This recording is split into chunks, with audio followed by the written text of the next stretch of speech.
Hey, Snow Creek Homestead. Today we're in the goat barn trying to clean out this goat stall. This goat stall here is 10 by 50 plus another L that probably goes another 30 or 40. Right now I let it go pretty long, and it's about it's called deep bedding. It's great for wintertime. It starts composting and it starts creating heat. And when it creates heat, you're getting a microclimate that your does can lay on. But most importantly, as it builds during the winter, it's getting urinated on, pooped on, more hay gets down, because I have a hay waste, of course. But I'm allowing this hay waste at a certain level to make my bedding, because I don't use straw. And I use round bells. That's my round bell feeder. And right now, so I'm standing here. This one here is knee deep. So I can't, well, you can't see, but I can't touch the rafters. But when I come in, I can touch the rafters. So it's a pretty decent bit of bedding. This is summertime, so I'm a little behind, but it doesn't matter. Does are in and out of here, depending on which paddock we got. We got 17 paddocks the does run in. So some of them have accessibility to the barn, some do not. So right now, they don't have accessibility to the barn. They're just out on pasture. And they will, at different pastures, come in, or if I switch paddocks, I can bring them into the feed lot, dry lot, you might call it, barn area. That's where we spend the last part of the winter, worst part of the winter. And we feed about 20-25 round bells a year on our herd. So we get about 20 to 25,000 pounds of compost available here. It gets all mound up, composted. You know, we can go through some composting strategies some other video. But we'll try to make this short.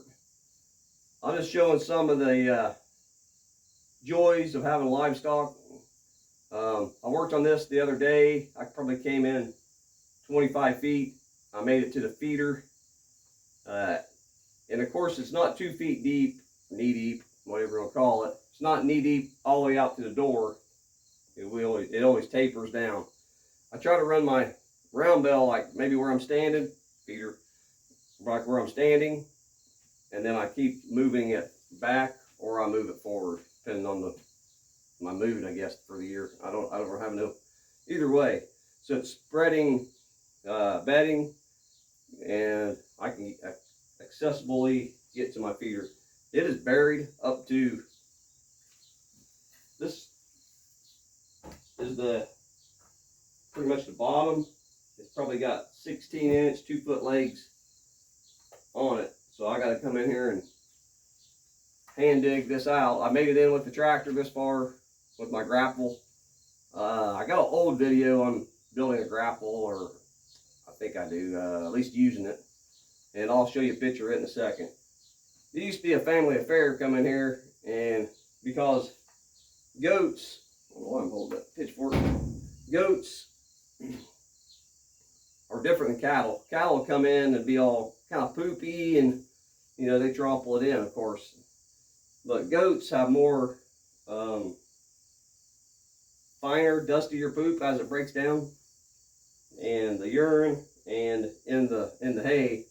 But they got them little needle hooves. You know, these things weigh 125 pounds, 150 pounds. What these little needle hooves are constantly kneading, like dough, this hay and straw, or this hay together, and it turns it into like a carpet, and you cannot, it just rolls, and then you can't even pick it up. It just keeps falling out of the bucket. So I built a grapple on the end of my bucket. You can buy them too, but I ran the ROI numbers on this thing, and it's high. So I built one. It's just a couple $100, but that's what I've been using. Do yourself a favor, get some kind of setup so you don't have to hand shovel this stuff out. I have to right here because I don't want to tear my feeder up, because when my grapple comes down it'll catch. So this last little bit I'm gonna kind of shovel out, and then I'll come in with the loader and move this hay feeder. You see me do that in some other videos here.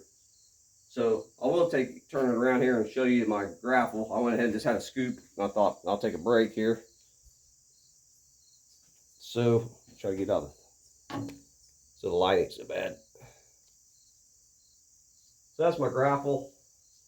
That's my original bucket coming across, and then the grapple comes in and grabs it, and then I can get a nice what would you call it, grip maybe. There you go.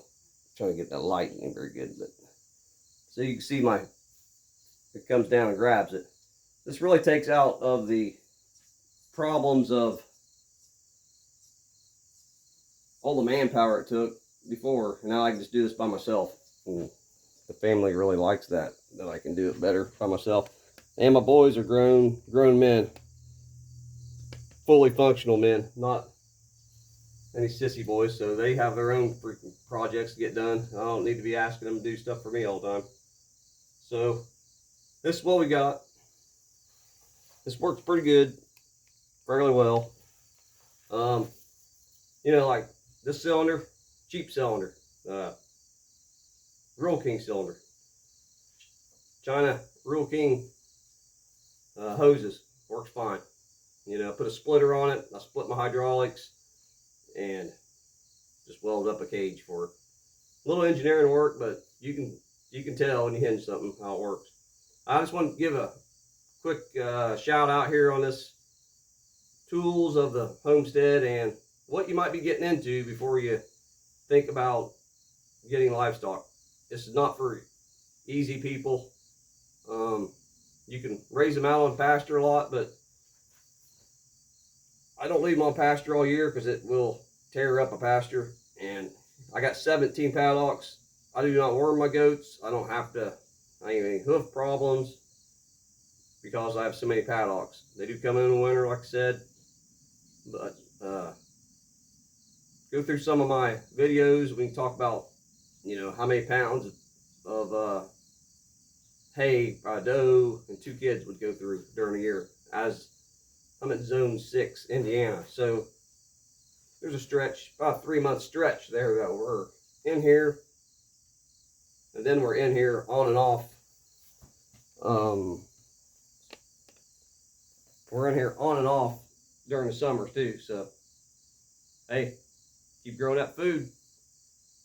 Getting pricey out there. Grow your pastures, you grow your meat. Out.